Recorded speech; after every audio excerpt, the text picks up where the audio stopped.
Italian electoral system uses a mixed method to elect the member of the parliament, so to elect the member of the Chamber of Deputies and the Senate.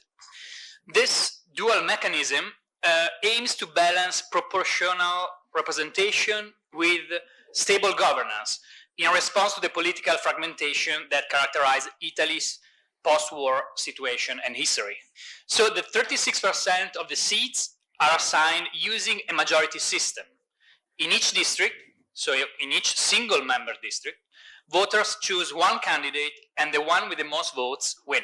The remaining 63% of the seats are assigned using a proportional system.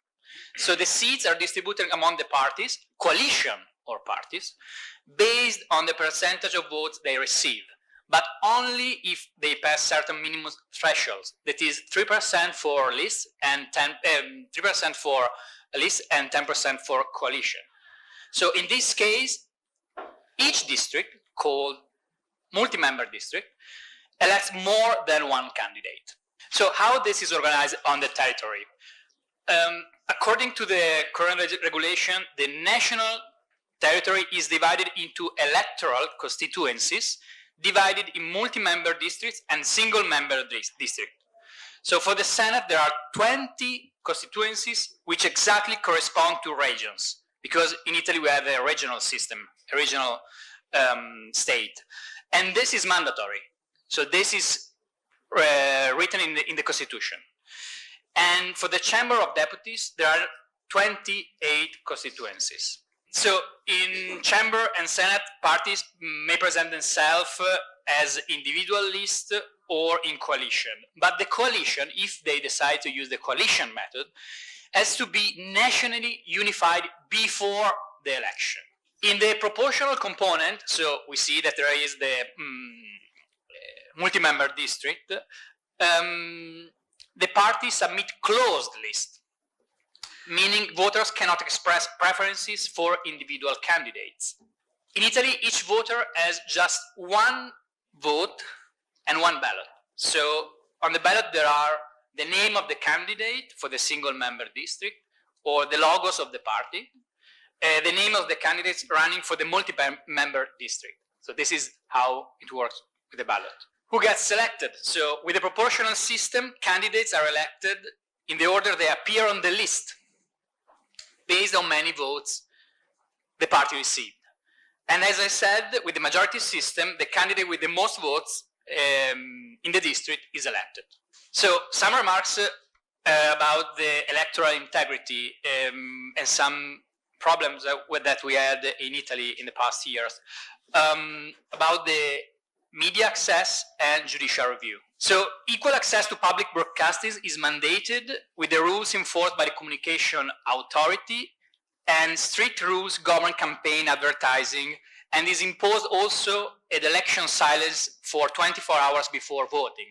And this is important because we had a strong influence in the past, for example, from the former Prime Minister Silvio Berlusconi on televisions. So this is still crucial. The last problem is more technical, unfortunately, and is about the judicial review on the legislation, on the electoral laws. So in Italy, traditionally, the Constitutional Court did not exercise a judicial review on electoral laws. Okay. Why? Why? Because the court said that electoral laws was just a political question. So for the political nature of electoral laws and the lack of justiciable rights, was impossible for the court to intervene. Things changes in 2014. So in 2014, with an important decision, the court focused not only on the process established with electoral law, but on the effect of the electoral law. So the court shifted from the review only on the procedure to the review of the outcome of the electoral law. How? Well, the main argument was that there is a substantive constitutionally protected right to vote, not just a procedural entitlement. So the court tried to preserve the equal value of votes and the representative nature of the parliament. Thank you. وبالتالي المحكمة تحاول الاحتفاظ بالقيمة المتساوية لكل من هذه الأحزاب. وشكرا.